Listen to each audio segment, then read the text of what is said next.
Alrighty, we are on to week 103 of World War II. August 15th, 1941.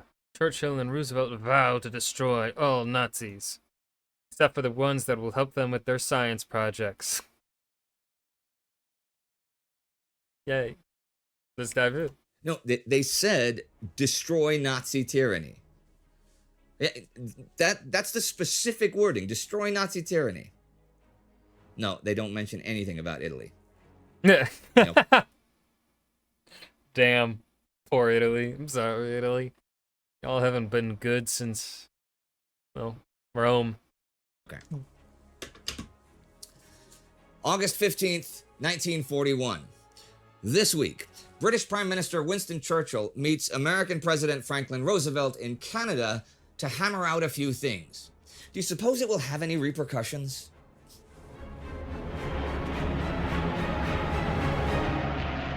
I don't know. You tell me.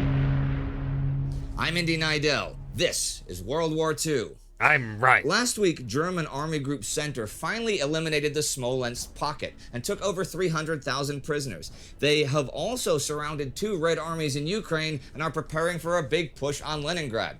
The Japanese resumed their bombing campaign in China and made no headway with the US in getting Japanese assets unfrozen. Here's what follows. From the 9th through the 12th, Churchill and Roosevelt meet at Placentia Bay in Newfoundland with their military staffs. They agree to send strong warnings to the Japanese and Yeah, that'll tell them it worked well for Hitler. that there is the understanding that the US will almost certainly join the war if Japan attacks British or Dutch possessions in Malaya or the East Indies. They also send a message to Joseph Stalin proposing a Moscow meeting so that they can make formal arrangements for sending supplies to the USSR. The Atlantic Charter is the result of these meetings and is a statement of principles of British and American policy. Things like that countries should have the right to hold free and fair elections. It sets out reasons why the US might go to war and what the aims of such war making would be. Point number 6, though, says that after destroying Nazi tyranny, specifically Nazi tyranny, they then could create a lasting peace. This, according to David Stahl, influences Hitler's direction of the war, since if Britain, and perhaps one day the United States, will not accept limited war aims and would end Nazi rule, then Germany's lack of resources would be ruinous in a long war, and economic objectives in the Soviet Union must now assume a far greater importance than before. You can argue what influence this meeting had on Hitler in the comments, but on the 12th, Hitler issues a supplement to his Directive 34 from July 30th, 34A. This supplement has several provisions. Army Group South is to gain a foothold east of the Dnieper, prevent the enemy from regrouping behind the river, occupy the Crimea, and occupy the Donetsk region and the Kharkov industrial area. Up in Army Group Center, the most important task here is to eliminate the enemy flanking positions, projecting deeply to the west, with which he is holding down large forces of infantry on both flanks of Army Group Center. This will require close cooperation between Army Group Center and South to cut off and then destroy the Soviet Fifth Army. The left flank of Army Group Center will be moved northward as far as needed to relieve Army Group North's right flank and allow it to transfer more divisions to attack Leningrad.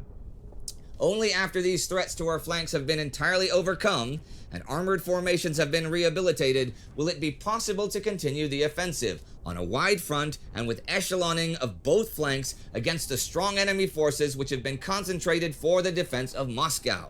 The object of operations must then be to deprive the enemy before the coming winter of his government, armament, and traffic center around Moscow, and thus prevent the rebuilding of his defeated forces and the orderly working of government control.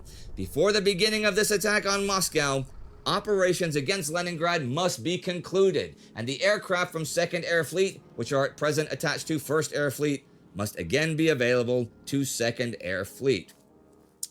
In the northeast, he doesn't say much except that the current attack should encircle Leningrad and allow a link with the Finns.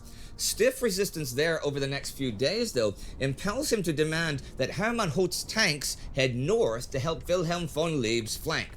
Thing is, we've seen that much of German high command does not want to divert from Moscow and has been scheming to avoid doing so. When the whole chain of command, Brauchitsch, Halder, and Heusinger at OKW, Literally, look at all those faces. Villain faces. They all look like. This guy especially looks like a James Bond villain in particular. Like, out of them all, this is like these two. This guy and this guy. James Bond villains. These guys just look like bad guys. Bach at Army Group Center, Guderian as Bach's principal field commander, demonstrated that it was continuing. Germans just have that gene. Or maybe it's because of this time period that gave the sort of German facial features a sort of villainous kind of vibe. To prevaricate, Hitler, who had recovered to the mind. His sense of how the campaign was unfolding, lost patience. He repeated his Hitler losing patience? No way, he would never. Orders and dictates a letter to Army Commander Walter von Brauchitsch. This actually gives Brauchitsch a mild heart attack, a real actual heart attack. Oh. Now, OKH Chief of Staff Franz Halder, who suggests that Brauchitsch resign when the letter arrives, himself then resigns to stave off an act of folly. Hitler refuses his resignation. Halder writes, "History will level at us the gravest accusation that can be made of a high command, namely, that for fear of undue risk, we did not exploit the attacking impetus of our troops." Army Group Center Commander Fedor von Bock writes in his diary, "I don't want to capture Moscow. I want to destroy the enemy's army, and the bulk of that army is in front of me." There is, however, intense pressure from the Soviets all week at Yelnya and the regions both to its north and its south. And Army Group Center is playing some heavy defense. I'll talk more about this over the next few weeks. As to what's going on further north, I said last week that there is to be a renewed offensive by Army Group North against Leningrad and explained the basic plan. Of course, the Soviets expect a renewed offensive, and so Stavka orders Klim Voroshilov and Nikolai Vatutin to make another counterattack, as they had weeks ago, to destroy the Germans in the Soltsi, Staraya Russa, and Dno sectors. Vatutin's plan is for the 11th, 27th, 34th, and 48th Red Armies to attack the German 16th Army 10th Corps, which has been in an exposed position at Staraya Russa.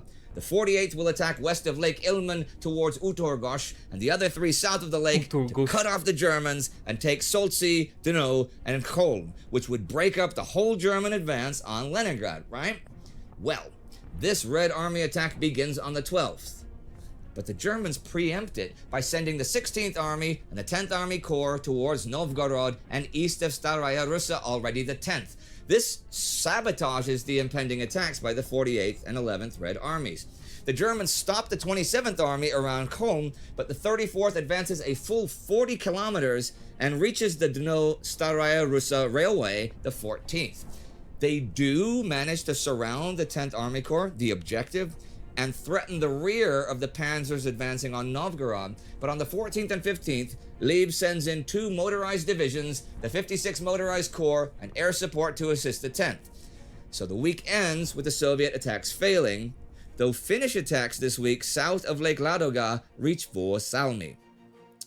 The Germans in Army Group North are anything but optimistic, though. Erich Hübner, commanding Panzer Group 4, writes to his wife the 15th, "As a result of the overall supply situation in the cold, the campaign must be ended by the end of September." Good luck with that one. As for Germany's Army Group South, this week, it's gonna happen. the Soviet 6th and 12th Armies, who have been surrounded in the south by Ewald von Kleist and have failed to break out, are finally defeated. Here are some numbers of that, courtesy of David Glantz. Of the 129,000 men the Soviets had on July 20th, some 11,000 make it out of the encirclement, mostly rear service units. The Germans record the capture of 107,000 soldiers, including Generals... So they didn't kill that many. That's not bad, but I'm sure a lot of that 100,000 prisoners are going to die as prisoners. Pavel Ponedelin and Ivan Muzichenko. 4 corps commanders, 11 divisional commanders, 286 tanks, and 953 big guns. Not the A big further guns. 2 corps commanders and 6 divisional commanders died in the fighting. Walter von Reichenau's forces reached the outskirts of Kiev late last week, but were driven back. They now played defense until on the 12th, Andrei Vlasov counterattacks and restores most of the area's forward defenses. That day, Hitler orders Army Group South to halt the offensive on Kiev. As soon as ammunition resupply permits, the city must be destroyed by air bombardment. So Reichenau will turn his forces against M.I. Potapov's 5th Army, which threatens Army Group Center's right flank. Also in the south, from the 14th to the 17th, the Soviets evacuate the Black Sea Nikolaev naval base. 8 destroyers from the Black Sea Fleet cover the evacuation. There are a bunch of ships at the base under construction. 13 of them are advanced enough to be towed away, but 1 battleship and 10 other ships on the stocks are blown up. I'd like to say a word today about a front that's been pretty quiet lately, the North African front. Oh shit, I Since forgot last about that summer, one.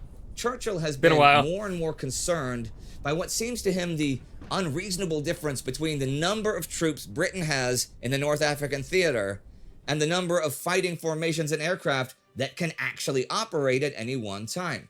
He repeatedly pestered Archie Wavell, formerly in command of the theater, about this, and Wavell said that because of the climate, no army can operate in the desert without massive administrative support. Well, Wavell has been out as commander for nearly 2 months, and Claude Auchinleck in, and Churchill is already asking him when the next offensive is going to be. Auchinleck says that until they consolidated in Syria and Iraq, there ain't gonna be one. This is not going to stop Churchill and co. from pressing for one, and they have a few theoretically sound arguments. Pressing Germany on another front would maybe offer some relief to the Soviets if the Germans diverted any resources south. A big Allied success in Africa would maybe encourage Turkey and the US to their side and discourage Spain from joining the Axis. And if they can retake Cyrenaica, then the RAF can protect the fleet better and bring relief to Malta. And since there's no enemy attack looking very likely in Africa, at least the next few months, a summer attack could both have assistance from the men under siege at Tobruk and break the siege. And once the summer is over, I completely forgot Tobruk is still under. Damn, they're still under. That's a long siege. Britain might be under invasion threat again, and then Auchinleck won't get any more reinforcements. The enemy in North Africa has nearly 400 tanks all told, and both German and Italian infantry. So Auchinleck is going to need at least 2 and hopefully 3 armored divisions of his own. I mean, he does currently have more than 500 tanks, but half of them are Matilda 1s, and they've had serious issues against the Axis and in the desert in general. He will be re-equipping and readapting his forces over the summer, so we'll see more of his plans and how it goes between he and his government in a few weeks. Woo! Other than all his Matilda tanks, his mobile armored force is the 7th Armored Brigade of the 7th Armored Division, mainly equipped with Crusaders, and the 4th Armored Brigade Group, but they are planning to convert from Matildas to American Stuart tanks. He does not think they'll even be brought up to strength until maybe the end of September, but this doesn't even consider the time for adapting the Stuarts to the desert and training the men. So the earliest he thinks they'd even be ready for battle in any case would be mid-October. He also tells London that just maintaining an armored force in the desert is so difficult that he needs a reserve force of at least 50% of his tank force before he'd think of making any attack at all. And that will bring us to the end of the week. A major meeting in Newfoundland that lays out some thoughts and plans. Hitler changing his thoughts and plans, even as there is still action on all of his Sounds like Hitler. I think that's something he does pretty frequently. eastern fronts. I think I'll end today with a quote from David Stahill about the situation at the beginning of this week. According to most accounts, by the end of the first week in August, each of the 3 German army groups stood apparently victorious over their opposing Soviet fronts while plans were afoot for further advances. What is insufficiently recognized is that operating in such vast areas, Overextension was inevitable, forcing local commanders to disperse their strength and making it more and more difficult to achieve concentration for the next offensive. With the Soviet line still being doggedly held everywhere, increasing sections of the German front passed over to defensive warfare. Only in the earliest weeks of the campaign did all three German army groups advance simultaneously, and thereafter, resource depletion brought combined forward operations to a halt. This heightened the importance of the strategic dispute between Hitler and Halder, as Germany's shrinking offensive strength had now to be used for a final decisive blow. But can they reach consensus? Can they agree? And where will the decisive blow fall? And when will it fall? What shall be the fate of Europe? All the world is watching! If you want to ignore the space-time continuum and jump ahead and... Never. We're in week 103. We cannot jump ahead. No. This is happening in real time. This is happening in Europe right this very moment. That was week 103 of World War II, August 15th, 1941. Churchill and Roosevelt vow to destroy all Nazis, except for the ones that will, you know, be beneficial to their goals down the line. Like research and science and bombs and stuff like that. Whoa. But yeah, this was a good, another good week as always. But again, just another week where things are setting up, sort of, and nothing really there to talk about. Like, nothing really big happened. So, yeah,